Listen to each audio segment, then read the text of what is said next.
Tung tung tung tung tung tung tung tung tung sahur.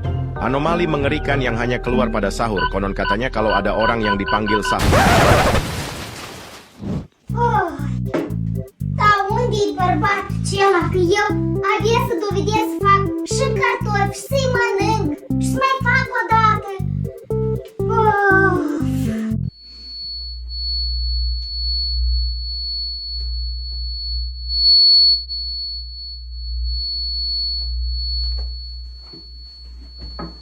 Ai adus? Ha? Ai adus? Am pus! Nu te întreb dacă ai pus. Ai adus cartofi? Pantofi? Ce să caut în grădină eu în pantofi? Care pantofi, măi? Eu te-am trimis în grădină să scoți cartofi. Dar tu unde-ai fost? N-aud, fa, n-aud ce zici!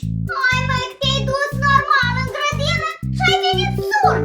Smurt, da, l-a luat smurt pe vecinul. Era beat criță. L-a luat, a scăpat sărac. A venit smurt și l-a luat. Hai, ce te întreb eu și ce mi răspunzi tu? Tu ai înțeles ce-am vrut? Hă? Tu ai înțeles ce-am vrut? Prut? Ce să caut eu peste prut? Eu am fost în grădină. Eu din grădină vin. Chiar nu înțeleg ce zici. Hai, zăpăcitule! Ce-ai pățit? Ce-i cu tine? N-aud, fă, n-aud. Păi văd! Văd, te văd. Ce mă vezi, mai văd? Văd că n-aud!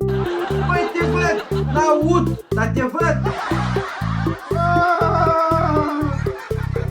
Păi de ce? Hă? De ce? Păi de ce? Am fost în grădină să scot cartofi și am dat de o granată din al doilea război mondial. Granată, fă. Acum ce? Te pomenești că a fost al doilea război mondial la noi în grădină? Hă?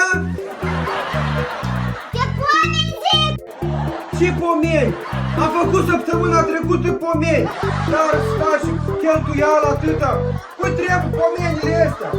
Pomeni, vrei să faci pomeni într-una? Nu mă mai zăpăși de cap. Războiul n-a fost la noi! Joi? Sâmbătă! O mama se face sâmbătă, nu joi! Băi!